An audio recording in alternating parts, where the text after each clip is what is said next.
Students, आप सभी का श्री करनी एकेडमी के डिजिटल प्लेटफॉर्म पे स्वागत है। मैं प्रताप सिंह, आपका हिस्ट्री का एजुकेटर, एक बार फिर आपके बीच हाजिर हूँ। और आज हमारा टॉपिक है 1857 का स्वतंत्रता संग्राम। ये कक्षा 12 का पार्ट 5 का ही टॉपिक है। ठीक है, 1857 का स्वतंत्रता संग्राम। ठीक है, पार्ट 5 कक्षा 12 महत्वपूर्ण टॉपिक है और एक प्रश्न इससे संबंधित एग्जाम में अवश्य ही पूछा जाता है, चाहे वो इसके कारण को लेकर पूछा जाए, चाहे इसके परिणाम को लेकर पूछा जाए, या क्रांति के स्वरूप को लेकर पूछा जाए। ठीक है, चाहे अर्धवार्षिक परीक्षा हो या वार्षिक परीक्षा हो, 1857 की क्रांति से संबंधित एक प्रश्न जरूर पूछा जाएगा, याद रखिएगा। ठीक है, तो इसको हम थोड़ा आराम से पढ़ेंगे, डिटेल में पढ़ेंगे। ठीक है, ताकि आपको अच्छी तरीके से याद हो जाए और इस टॉपिक से संबंधित जो भी प्रश्न आए वो हमारा छूटे नहीं। ठीक है, तो 1857 की क्रांति आप सभी जानते हैं कि भाई 1757 ईस्वी में प्लासी का युद्ध हुआ था। 1757 23 जून 1757 को प्लासी का युद्ध हुआ था और उसके तकरीबन 100 वर्ष बाद, लगभग 100 वर्ष बाद में ये भारत का पहला स्वतंत्रता संग्राम, अंग्रेजी शासन के विरुद्ध पहला विद्रोह हुआ था, जिसे प्रथम स्वतंत्रता संग्राम या 1857 की क्रांति कहा जाता है। ऐतिहासिक दृष्टि से बहुत ही महत्वपूर्ण घटना है।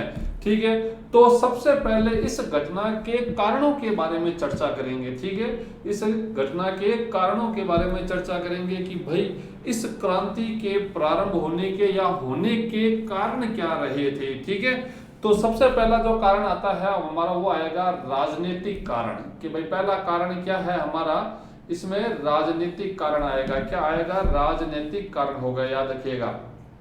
ठीक है, अब देखिए राजनीतिक कारणों में भी क्या क्या कारण आएंगे वो अपन देखते हैं। तो सबसे पहला हमारा जो इसमें आएगा राजनीतिक कारणों में, मुगल बादशाह के साथ अपमानजनक व्यवहार। मुगल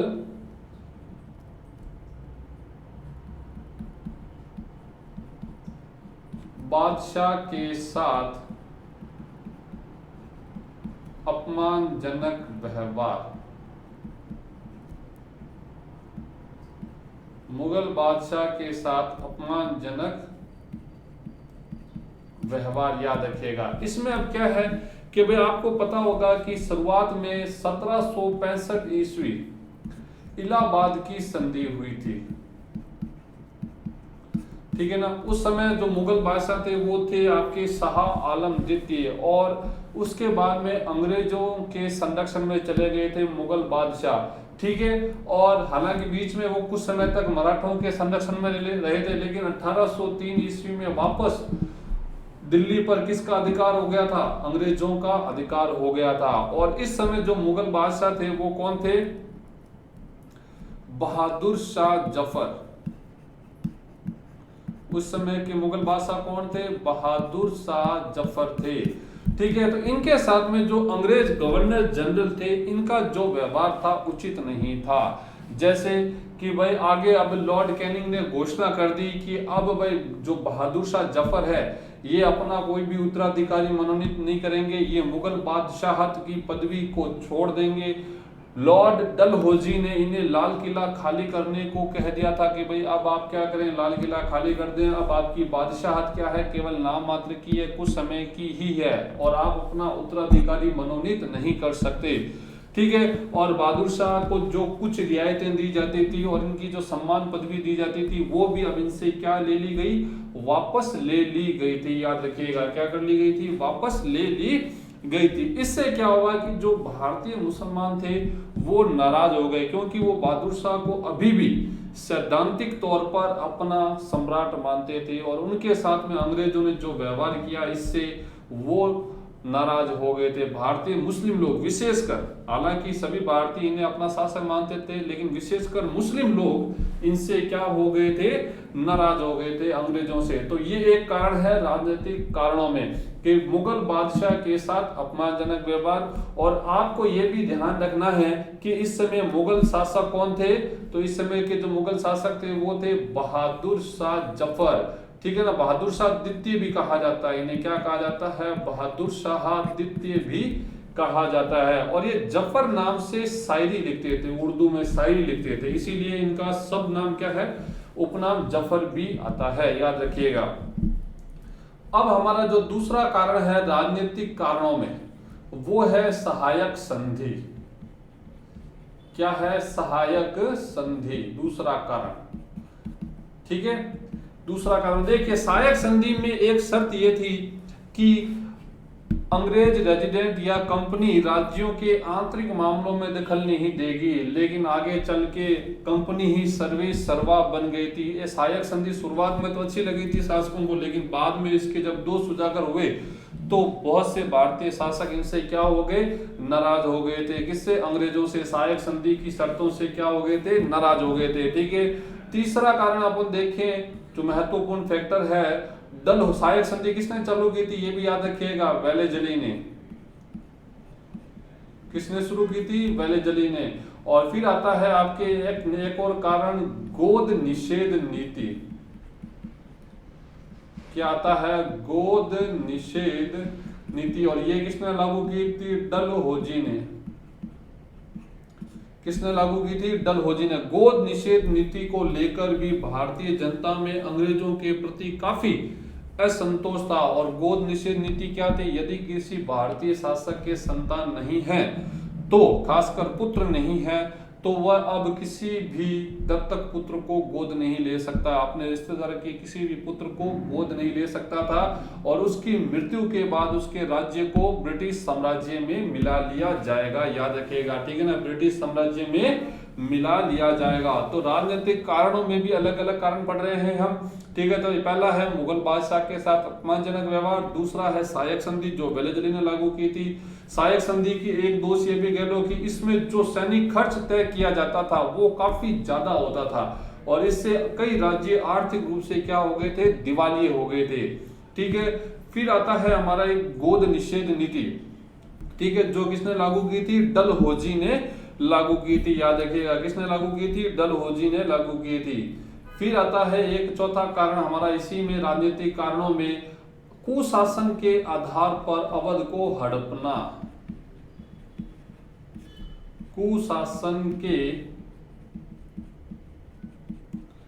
आधार पर अवध को हड़पना, ये एक प्रमुख फैक्टर है। और इसको कब हड़पा गया था, 1856 ईस्वी में। और इस समय अवध के शासक थे वाजिद अली शाह।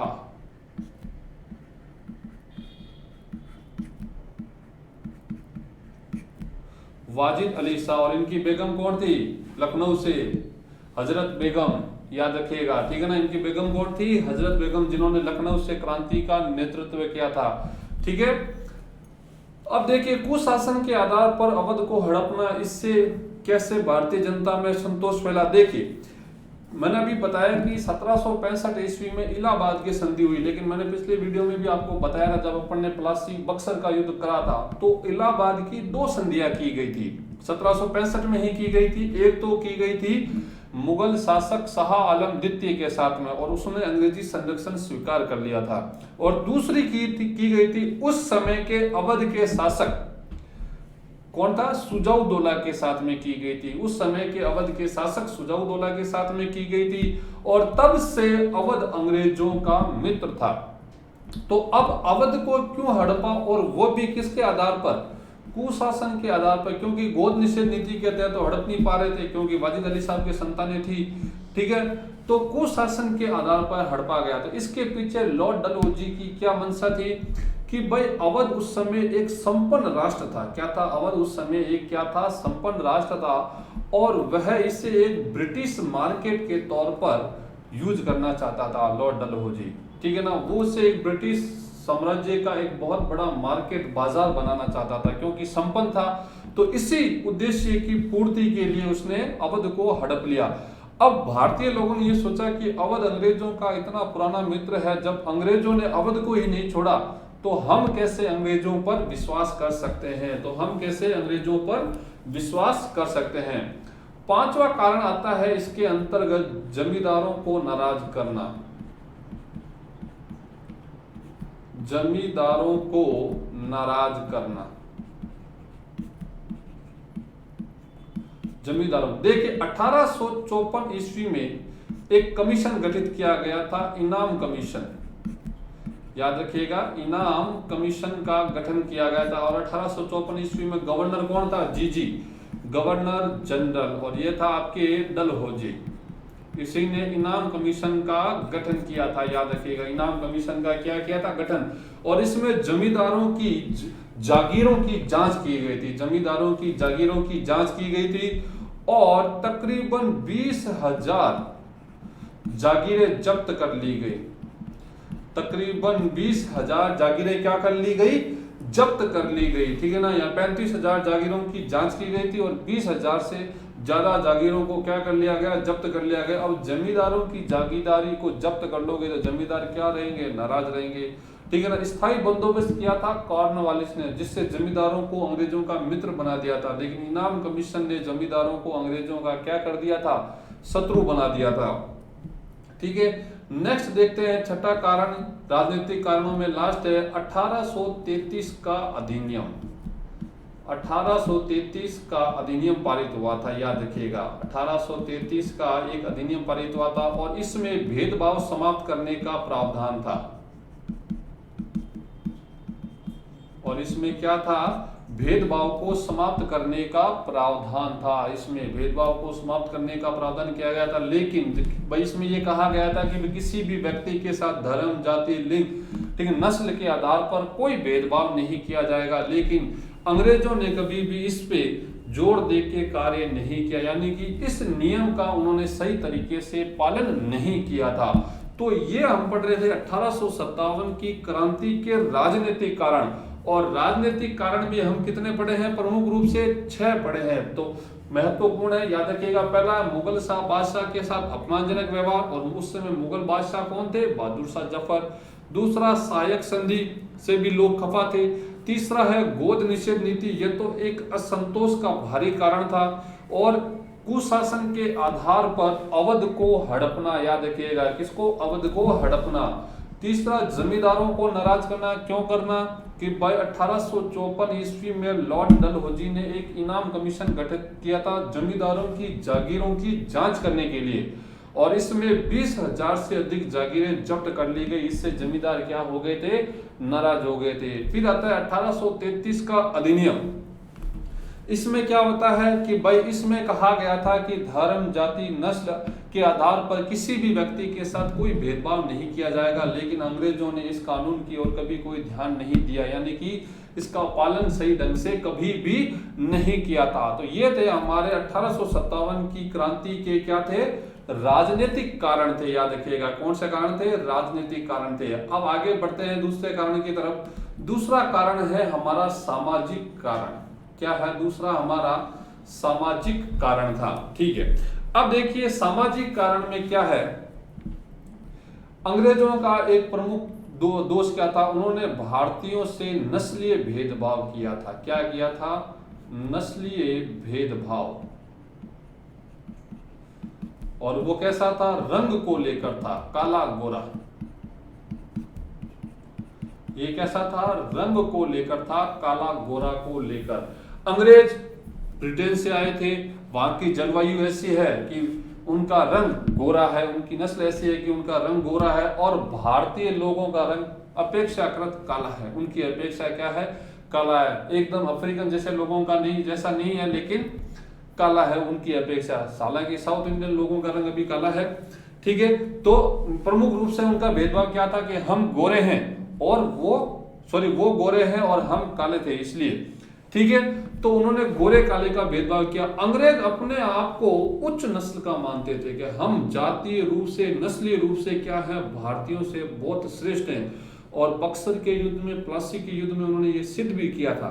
ठीक है। और वो भारतीयों को घृणा की दृष्टि से देखते थे कि भारतीय को वो काला कुत्ता, ब्लैक डॉग कहकर संबोधित करते थे। भारत को बोलते थे कि ये सांप और सपेरों का देश है। क्या है? सांप और सपेरों का देश है। असभ्य लोग रहते हैं यहाँ पे। कैसे रहते हैं? असभ्य लोग यहाँ पे निवास करते हैं। कैसे लोग निवास करते हैं? असभ्य लोग निवास करते हैं।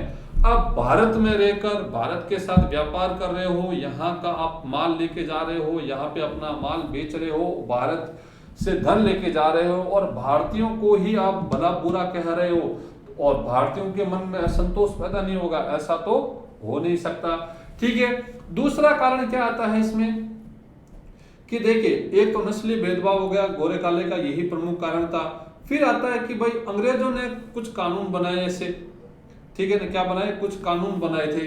ठीक है, तो वो अंग्रेज भारतीयों को ये लगा कि भाई ये हमारी जाति व्यवस्था को भ्रष्ट नष्ट करना चाहते हैं, क्या करना चाहते हैं, हमारे जो सिस्टम है उसको क्या करना चाहते हैं, नष्ट करना चाहते हैं। तो इसको लेकर भी भारतीयों के मन में क्या सारा वहम पैदा रहा। ठीक है ना, कई जगह ऐसी थी, होटल थे, क्लब थे, उनमें भारतीयों को जाने की अनुमति नहीं थी। ठीक है ना, तो उनमें भारतीयों को जाने की कोई भी अनुमति नहीं थी। तो सामाजिक कारणों में हमको क्या लिखना है कि भाई अंग्रेज नस्ली भेदभाव करते थे, वो गोरे काले का भेदभाव करते थे, अपने को गोरा और श्रेष्ठ समझते थे, भारतीयों को, ठीक है ना, वो घृणित नजर से देखते थे, भारत को असभ्य लोगों का देश की मानते थे। ठीक है ना, तो भारतीय लोग भी तो भाई आर्य संस्कृति के लोग हैं, भारतीय लोग अपने आप में श्रेष्ठ मानते हैं कि हम विश्व की सर्वश्रेष्ठ सभ्यता से बिलोंग करते हैं, आर्य सभ्यता है, हमारे यहाँ पे सिंधु घाटी सभ्यता हुई और हमारे पूर्वजों ने बड़े बड़े ग्रंथों की, महान ग्रंथों की रचना की है और ये अंग्रेज आए हैं और ये हमें बोलते हैं कि हम असभ्य हैं। ठीक है, हमने दुनिया को इतना ज्ञान दिया, इतना दर्शन दिया, इतनी फिलोसॉफी दी और ये आके बोल रहे हैं कि हमें कुछ नहीं आता। ठीक है, ठीक है, लोगों के मन में गुस्सा आएगा कि नहीं आएगा, तो ये तो एक जिनाई सी बात है। ठीक है, तो उस समय के लोगों का भी यही हाल था। ठीक है ना, तो ये सामाजिक कारणों में अपने को लिखना है। नेक्स्ट देखते हैं हमारा आर्थिक कारण कैसा रहा। कैसा आर्थिक कारण, देखिए अंग्रेज भारत में आए थे और इनका प्रमुख उद्देश्य क्या था, अंग्रेजों का भारत में आने का प्रमुख उद्देश्य क्या था, धन प्राप्त करना। अंग्रेजों का प्रमुख उद्देश्य क्या था, धन प्राप्त करना और कोई भी पर्पज नहीं था। कोई भी विदेशी भारत में आया हो, ठीक है, मैंने आपको पहले बताया था 3G सिद्धांत। पहला उद्देश्य, कोई भी विदेशी आता है कि भारत एक सोने की चिड़िया है और भारत से हमें क्या करना है, धन प्राप्त करना है। ठीक है, तो कोई भी विदेशी आया हो, अंग्रेज क्यों, उससे पहले हमारे यहाँ पे यूनानी आए, शक आए, उसके बाद में अरब आए, उसके बाद में तुर्क आए, उसके बाद में मंगोल आए, मंगोल क्या मुगल आए, मंगोलों ने भी आक्रमण किया था और उसके बाद में पुर्तगाली आए, फिर डच आए, फिर अंग्रेज आए, फिर फ्रांसीसी आए। तो सभी के भारत में आने का पर्पज क्या था, धन प्राप्त करना, भारत के से व्यापार करके उससे धन प्राप्त करना था। हालांकि अंग्रेजों से पहले, विशेषकर यूरोपियन लोगों से पहले जो आए थे वो भारत में ही बस गए थे, भारतीय समाज सभ्यता का एक अंग बन गए थे। लेकिन अंग्रेज कभी भी भारत में बसने के पर्पज से नहीं आए थे, उनका एक ही पर्पज था कि भारत आओ, यहाँ से अधिक धन कमाओ और वापस अपने देश लौट जाओ। उनका उद्देश्य कभी भी भारत में बसने का नहीं था। और इससे पहले के जितने भी लोग आए मुगल तक, उनका यही था कि भारत में जाएंगे, धन प्राप्त करेंगे और वहीं पे बस गए थे, याद रखिएगा। ठीक है, लेकिन अंग्रेज कभी भी भारत में बसना नहीं चाहते थे। ठीक है, तो इनका प्रमुख उद्देश्य क्या था, अधिक से अधिक धन प्राप्त करना और इसके लिए उन्होंने भारतीय जनता, भारतीय किसानों पर बहुत सारे अत्याचार किए, भारतीय उद्योगों को, कुटीर उद्योगों को नष्ट कर दिया। भारतीय उद्योगों को क्या कर दिया गया, नष्ट कर दिया गया। कैसे कर दिया गया, भारतीय उद्योगों को नष्ट कर दिया, भारतीय उद्योगों को क्या कर दिया, नष्ट कर दिया, क्योंकि भारतीय माल पर उन्होंने अधिक टैक्स लगा दिया और खुद का जो माल था उस पे कम टैक्स लगा हुआ था। क्या, भारतीय माल पे तो ज्यादा टैक्स लगा दिया, जो भारत में भारतीय लोगों के द्वारा जो माल तैयार किया जाता था, जो भी उत्पादन किया जाता था, उस पे क्या कर दिया था इन्होंने, अधिक टैक्स लगा दिया था। और जो माल अंग्रेजों द्वारा बेचा जाता था, इंग्लैंड से आता था, उस पे कोई टैक्स नहीं था और था भी तो बहुत कम था। और इससे क्या होता था कि भारतीय माल भारत में ही अंग्रेजी माल की अपेक्षा अधिक महंगा बिकता था। ठीक है, भारत का माल भारत में अंग्रेजी माल की अपेक्षा अधिक महंगा बिकता था। ठीक है, और भारतीय लोगों की एक बुरी आदत है कि वो सस्ते माल बहुत पहले खरीदते हैं। ठीक है ना, वो ये नहीं देखते कि इससे विदेशियों को फायदा हो रहा है या हमारे देश को नुकसान हो रहा है, हमारे भाइयों को नुकसान हो रहा है, नहीं, हमें तो सस्ती चीज चाहिए, भले कोई भी बेचे। ठीक है ना, तो उस समय भी यही फिलोसफी थी भारतीयों की, आज भी यही है कि सस्ती से सस्ती चीज कहाँ मिल रही है, बेच भले कोई भी रहा हो। ठीक है ना, तो ये भारतीयों का एक दोष कह लीजिए। ठीक है, तो भारतीय उद्योगों को नष्ट करना, ठीक है ना। आगे चल के आपको पता होगा दादा भाई नौरोजी ने धन निष्कासन का सिद्धांत दिया था। क्या दिया था? धन निष्कासन का सिद्धांत दिया था। किसने? दादा भाई नौरोजी ने आगे चल के। और ये क्या था? धन निष्कासन की भाई वो धन जो नकद रूप में या माल के रूप में, कच्चे माल के रूप में भारत से बाहर गया था और उसके बदले में भारत को कुछ भी प्राप्त नहीं हुआ, ठीक है ना। तो वो धन जो भारत से बाहर गया हो, ठीक है, जिस चाहे नगद रूप में चाहे माल के रूप में या कच्चे माल के रूप में बाहर गया और उसके बदले में भारत को कुछ नहीं मिला हो, वो धन निष्कासन है। और ये धन निष्कासन का सिद्धांत किसने दिया था? दादा भाई नौरोजी ने दिया था, ठीक है। और अंग्रेजों का उद्देश्य क्या था कि भाई अधिक से अधिक कर लगाओ। क्या लगाओ? अधिक से अधिक कर लगाओ भारतीयों पर। भारतीयों पे क्या करो? अधिक से अधिक कर लगाओ।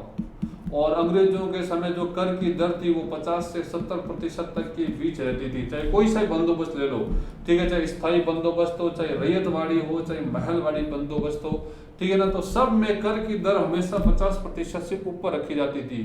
और किसी भी अवस्था में, चाहे अकाल पड़ा हो, चाहे महामारी हो, चाहे बाढ़ हो, किसी भी अवस्था में कर में छूट का प्रावधान नहीं था। कर में छूट का प्रावधान नहीं था।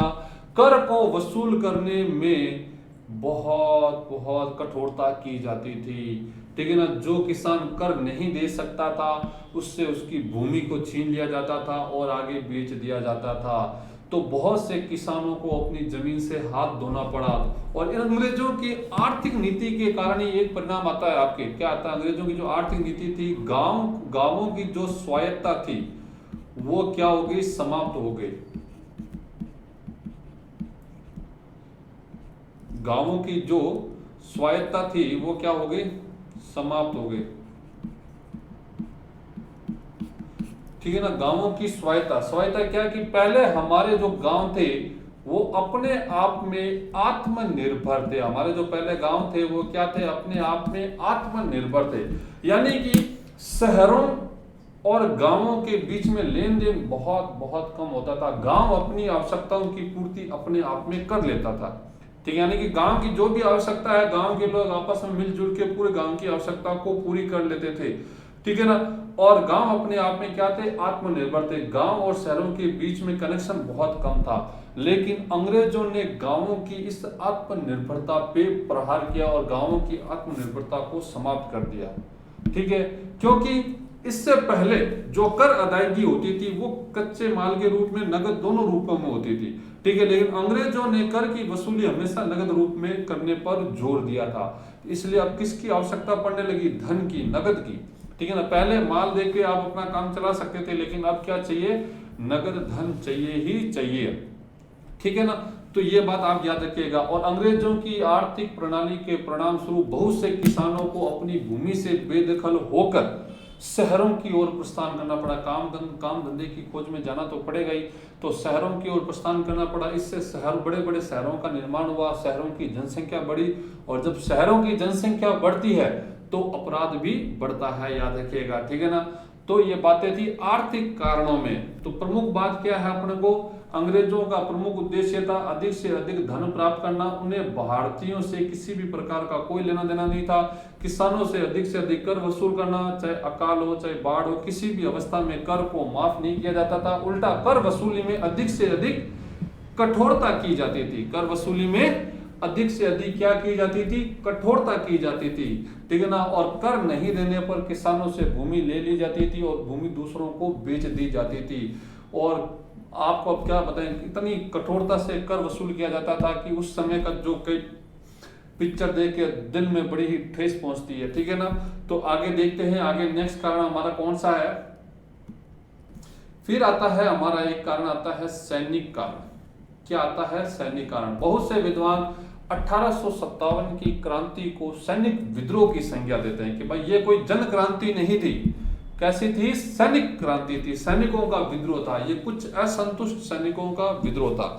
अब देखिए कि भाई इस सैनिक विद्रोह कह सकते हैं कि भाई इस आंदोलन में या इस क्रांति में या इस स्वतंत्रता संग्राम में भाग लेने वाले जो लोग थे उनमें से अधिकांश क्या थे, सैनिक थे। ठीक है, अब सैनिकों के असंतोष के पीछे क्या कारण थे? ठीक है, इससे पहले भी कुछ विद्रोह हुए सैनिकों के, उनके बारे में मैं आपको बता दूं। एक विद्रोह हुआ था इससे पहले सैनिकों का 1806 में वेल्लोर में। क्या हुआ था? 1806 में वेल्लोर में सैनिक विद्रोह हुआ था इससे पहले। ठीक है ना, और इसका कारण क्या था कि भाई वेल्लोर में सैनिकों को भाई पहले पगड़ी बांधते थे, और वेल्लोर साउथ इंडिया में है, ठीक है ना, सर पे पगड़ी बांधते थे, तिलक लगाते थे। लेकिन अब अंग्रेजों ने इन्हें क्या कर दिया, मना कर दिया। ठीक है ना, कि आप पगड़ी नहीं पहनेंगे और तिलक नहीं लगाएंगे। ठीक है, और इसकी जगह आप टोपी पहनेंगे। टोपी पे क्या होता था कि एक तुर्रा लगा होता था और वो चमड़े का होता था, और उस समय सेना में अधिकांश ब्राह्मण लोग भी होते थे। तो उन्होंने इस जातीय चिन्हों के विरुद्ध क्या कर दिया कि विद्रोह कर दिया कि आप हमारी धार्मिक भावनाओं को ठेस पहुंचा रहे हैं। ठीक है ना, तो सैनिकों ने विद्रोह कर दिया। याद रखिएगा, माथे पर तिलक लगाने और पगड़ी पहनने से मना करने पर सैनिकों ने वेल्लोर में विद्रोह कर दिया था। ठीक है, फिर एक विद्रोह होता है आपके 1824 ईस्वी में। कब होता है? 24 ईस्वी में बैरकपुर में होता है। कहां पर होता है? बैरकपुर में। और ये विद्रोह क्यों होता है कि उन्होंने, सैनिकों ने समुद्री यात्रा से मना कर दिया।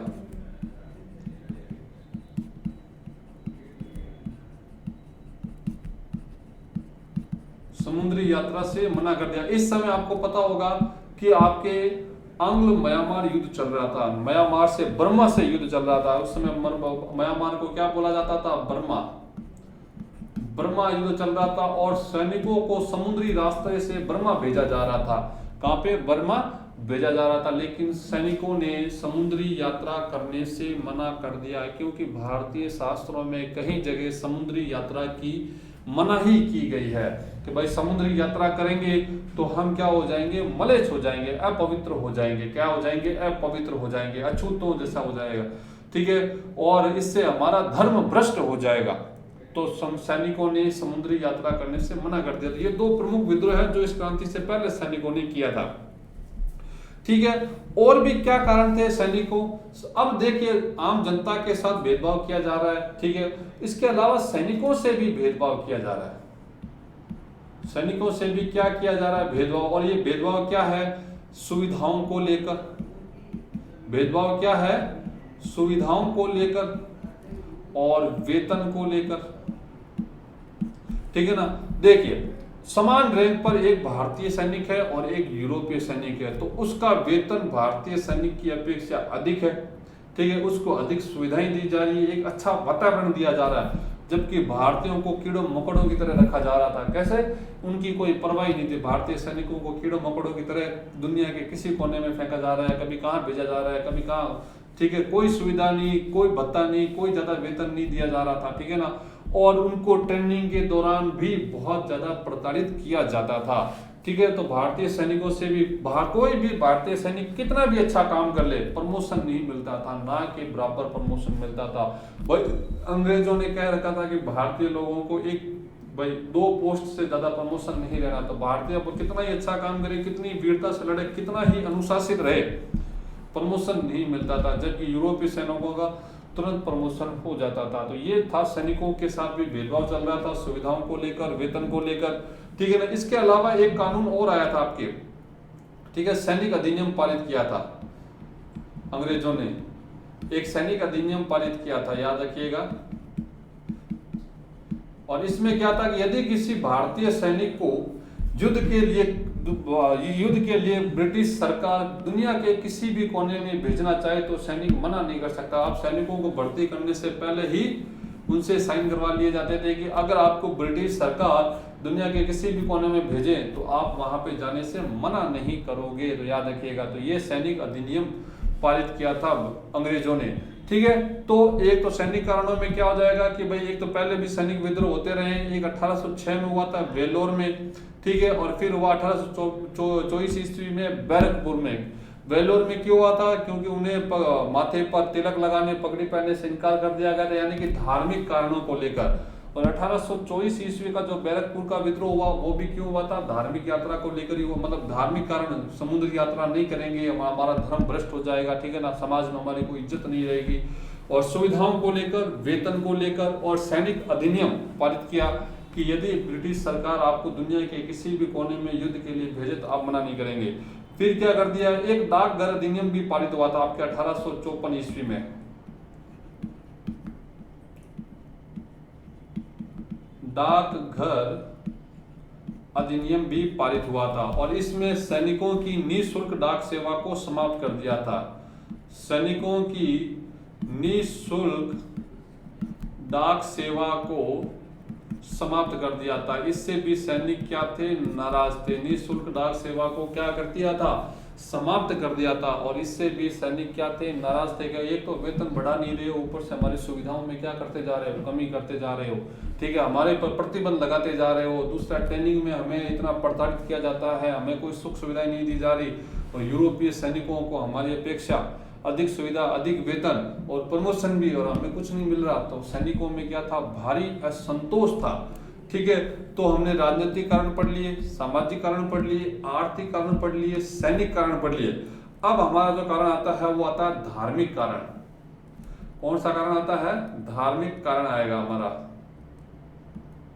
ठीक है। धार्मिक कारण क्या था, अब देखते हैं धार्मिक कारण। देखिए, धर्म एक ऐसा पहलू है, इसको लेकर मनुष्य बहुत ही ज्यादा वो रहता है, उग्र रहता है। कोई भी अगर व्यक्ति किसी दूसरे व्यक्ति के धर्म पर या धार्मिक पहलू पर प्रहार करता है तो मामला जल्दी हिंसात्मक हो जाता है, ठीक है। तो धर्म मनुष्य का कह लो बहुत ही संवेदनशील, सेंसिटिव हिस्सा है मानव जीवन का, और इसको लेकर इंसान हमेशा क्या रहता है, अग्रेसिव रहता है, ठीक है। तो धार्मिक पहलू क्या थे, तो वो अपन देखते हैं। देखिए, इसमें जो पहला धार्मिक अधिनियम में एक आता है 1813 का अधिनियम पारित हुआ था। क्या पारित हुआ था, 1813 का एक अधिनियम पारित किया था ब्रिटिश सरकार ने, ठीक है ना। और इसमें क्या था, ईसाई मिशनरियों को भारत में धर्म प्रचार की छूट मिल गई थी।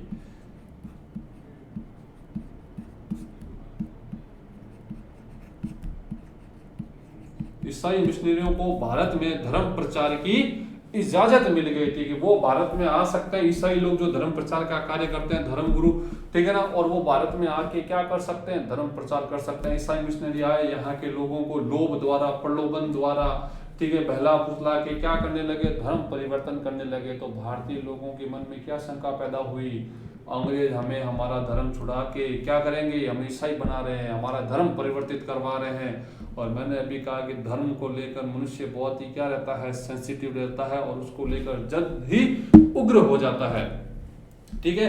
तो एक कारण ये था। दूसरा कारण इसी में धार्मिक कारण एक आता है 1850 का धार्मिक अयोग्यता अधिनियम। क्या आता है, धार्मिक अयोग्यता अधिनियम, ये आता है आपके,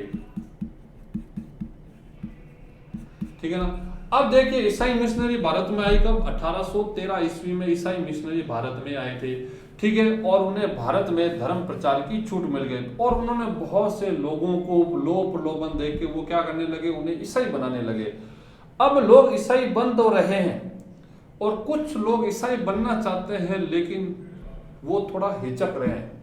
और हिचक किस चीज को लेकर है कि यदि मैं ईसाई बन गया तो मुझे मेरे पिताजी अपनी संपत्ति से क्या कर देंगे, बेदखल कर देंगे। आज मैं भी हूं, अगर मैं अपने धर्म को बदल के कोई दूसरा धर्म अपनाऊं तो सबसे पहला डर क्या है कि मेरे पिताजी मुझे अपनी प्रॉपर्टी से बेदखल कर देंगे, ठीक है ना। और प्रॉपर्टी कोई नहीं खोना चाहता। तो अंग्रेजों ने भारतीयों की इस नस को पकड़ लिया और उन्होंने कानून बना दिया। क्या, 1850 ईस्वी का धार्मिक अयोग्यता अधिनियम। अब इस कानून के तहत क्या था, यदि कोई भारतीय व्यक्ति ईसाई बनता है, इस कानून के तहत, धार्मिक अयोग्यता अधिनियम के तहत, अब यदि कोई व्यक्ति ईसाई बनता है तो उससे उसकी पैतृक संपत्ति से वंचित नहीं किया जा सकता है, तो उसे उसकी पैतृक संपत्ति से वंचित नहीं किया जा सकता। अब ईसाई मिशनरी जो थे वो आराम से धर्म प्रचार करा सकते थे और लोग जो इच्छुक थे वो कर सकते हैं, क्योंकि अब उन्हें प्रॉपर्टी तो मिलेगी ही मिलेगी, ठीक है। और तीसरा कारण क्या था कि धर्म सुधार किया था अंग्रेजों ने। और ये सब अंग्रेज कर रहे हैं, ठीक है ना। तो भारतीयों के मन में क्या आएगा कि अंग्रेज हमारा धर्म भ्रष्ट कर रहे हैं, हमें क्या कर रहे हैं, ईसाई बना रहे हैं। अब एक आता है कि धर्म सुधार को लेकर, ये भारतीय समाज में या भारतीय धर्म में कई कुरीतियां थी। जैसे अंग्रेजों ने क्या समाप्त किया, 1829 में सती प्रथा पर बैन लगा दिया था। सती प्रथा पर रोक लगाई थी 1829 में लॉर्ड विलियम बेंटिक ने, ठीक है। और 1856 ईस्वी में विधवा पुनर्विवाह एक्ट पारित किया था, विधवा पुनर्विवाह अधिनियम पारित किया था। और 1802 में शिशु वध पे रोक लगाया था लॉर्ड वेलेस्ली ने, शिशु वध पर रोक लगाया था, ठीक है। हालांकि ये काम भारतीयों के लिए अच्छे थे, लेकिन उस समय इनका नेगेटिव इफेक्ट पड़ा। भाई ये तो थी क्रूरतियां और अंग्रेजों ने इन्हें समाप्त करने का प्रयास किया, ठीक है, लेकिन उनका उस समय क्या नेगेटिव इफेक्ट पड़ा। अंग्रेजों का शायद तरीका सही नहीं था, ठीक कह लीजिए, अंग्रेजों ने शायद सीधे बैन कर दिया, कुछ भी कह लीजिए, और या फिर उस समय का वातावरण ही ऐसा था कि अंग्रेज कुछ भी अच्छा करें तो भारतीयों को बुरा ही लग रहा होगा, ठीक है। तो अंग्रेजों ने भारतीय धर्म सुधार के लिए, समाज सुधार के लिए कुछ कानून बनाए थे, जैसे 1802 में शिशु वध पे रोक लगा दी, 1829 में सती प्रथा पे रोक लगा दी, 1856 ईस्वी विधवा पुनर्विवाह अधिनियम पारित कर दिया, ठीक है। अब भारतीयों को और 1850 का अधिनियम पारित कर दिया, धार्मिक योग्यता अधिनियम। तो अब भारतीयों का जो विश्वास है वो क्या गहरा होता जा रहा है, दृढ़ होता जा रहा है कि अरे अंग्रेज भारत में आए हैं, जरूर हमारे धर्म को खराब करेंगे, हमें ईसाई बनाएंगे, भारत को क्या बनाएंगे, ईसाइयों का देश बनाएंगे। अब भारत में दो प्रमुख धर्म, एक हिंदू मुस्लिम, दोनों ही अब अंग्रेजों को क्या देख रहे हैं, घृणा की दृष्टि से देख रहे हैं कि ये हमारे धार्मिक जीवन में बड़ी बेदखल कर रहे हैं, ठीक है। तो ये सब क्या थे कि एक बारूद के ढेर की तरह भारतीय साम्राज्य में बिछ रहे थे कि हाँ भाई ये इतने कारण है, राजनीतिक कारण हो गया, सामाजिक कारण हो गया, राजनीतिक कारण, आर्थिक कारण, ठीक है ना, सैनिक कारण और ये धार्मिक कारण। अब इन सभी कारण ये क्या थे कि पूरे भारत में बारूद की तरह बिछे हुए थे और जरूरत थी तो सिर्फ एक चिंगारी की, और वो चिंगारी क्या था, तत्कालीन कारण। चिंगारी क्या थी, तत्कालीन कारण। अब तत्कालीन कारण क्या था कि भाई एक पहले बंदूक आती थी ब्राउन बेस, क्या आती थी, एक बंदूक आती थी ब्राउन बेस। अब इसकी जगह एक नई बंदूक का चलन, एनफील्ड राइफल, एक नई बंदूक चलाई गई, एनफील्ड राइफल। और इसका जो कारतूस होता था, इस कारतूस पर गाय और सुअर की चर्बी लगी थी।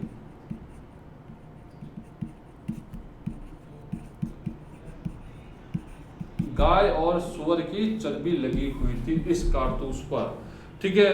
और गाय हिंदुओं के लिए पवित्र माता के समान, देवता के समान, देवी के समान थी, और सुअर इस्लाम में हराम था, यानी कि सुअर का नाम लेना भी इस्लाम धर्म में वर्जित है, यानी कि इतना अपवित्र था।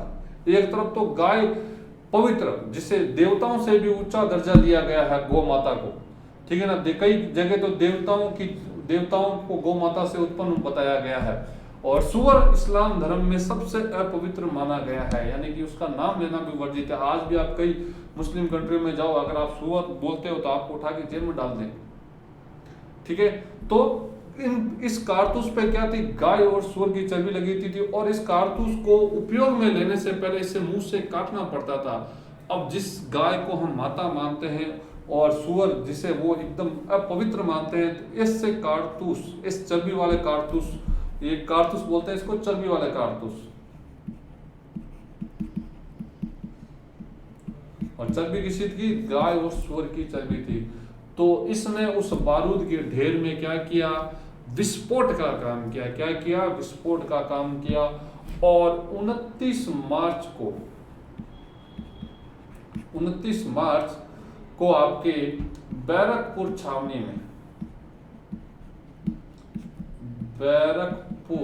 छावनी में मंगल पांडे ने, बैरकपुर छावनी मंगल पांडे ने 2 अंग्रेज अधिकारियों को गोली मार दी। 2 अंग्रेज अधिकारी को गोली मार दी। और बाद में आपके 10 मई से क्रांति की शुरुआत होती है 1857। कहां से, मेरठ से। प्रश्न आता है कि क्रांति की शुरुआत कहां से हुई थी, मेरठ से हुई थी। और कब हुई थी, 10 मई 1857 को क्रांति की शुरुआत हुई थी, याद रखिएगा। 10 मई 1857 स्वतंत्रता, भारत का जो पहला स्वतंत्रता संग्राम है उसकी शुरुआत हुई थी मेरठ से। ठीक है ना। तो ये थे हमारा आज का जो वीडियो था, उसमें थे 1857 की क्रांति के कारण। प्रमुख कारण क्या है? पहला राजनीतिक कारण। अगर हम राजनीतिक कारण को चर्चा करें तो इसमें क्या आएगा? एक तो मुगल बादशाह के साथ में अपमानजनक व्यवहार, ठीक है, सहायक संधि, गोद निषेध नीति, ठीक है ना, इनाम कमीशन, ठीक है ना, और क्या था आपके इसमें अवध को कुशासन के आधार पर हड़पना, और 1833 के अधिनियम में जो प्रावधान किया गया था भेदभाव को समाप्त करना, उसको समाप्त नहीं करना। सामाजिक कारणों में ले लो कि वो भारतीयों के साथ नस्लीय भेदभाव करते थे, भारतीयों को घृणा की दृष्टि से देखते थे। आर्थिक कारणों में ले लीजिए कि भाई अंग्रेजों का उद्देश्य क्या था? अधिक से अधिक धन प्राप्त करना, और इन्होंने इसके लिए भारतीयों का शोषण किया, ठीक है ना, और भारतीयों को कभी भी किसी भी प्रकार की रियायत नहीं दी। सैनिक कारणों में सैनिकों के साथ में भी भेदभाव किया जाता था, ठीक है ना, और सैनिकों की सुविधाओं को कम किया गया था, याद रखिएगा। और धार्मिक कारण जो सब महत्वपूर्ण फैक्टर रहता है हमेशा, ठीक है ना, तो इसमें आपके एक तो 1833 ईसाई मिशनरियों को धर्म प्रचार की छूट मिल गई भारत में, ठीक है। 1850 का धार्मिक अयोग्यता अधिनियम और धर्म सुधार जो अंग्रेजों ने किया था, उसका नेगेटिव इफेक्ट पड़ा। और तत्कालीन कारण क्या है कि ब्राउन बेस एक पुरानी बंदूक थी, उसकी जगह नई बंदूक लाई गई, कौन सी? एनफील्ड राइफल, ठीक है। और इस पे जो कारतूस होते थे, चर्बी वाले कारतूस बोला जाता है कि चर्बी वाले कारतूसों का प्रयोग, इस पर गाय और सुअर की चर्बी लगी होती थी, और इसने इस बारूद में ढेर का काम किया था, ठीक है। 29 मार्च को बैरकपुर छावनी में मंगल पांडे ने 2 अंग्रेज अधिकारियों की गोली मार के हत्या कर दी, और 10 मई 1857 से क्रांति की शुरुआत होती है। कहां से? मेरठ से होती है। कहां से होती है?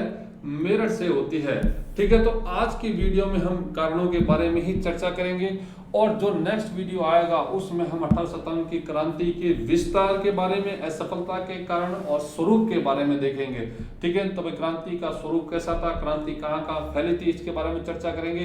प्रमुख केंद्र कौन कौन से थे क्रांति के, तो उसके बारे में हम चर्चा करेंगे कब? अगले वीडियो में, ठीक है। तब तक के लिए बहुत बहुत धन्यवाद।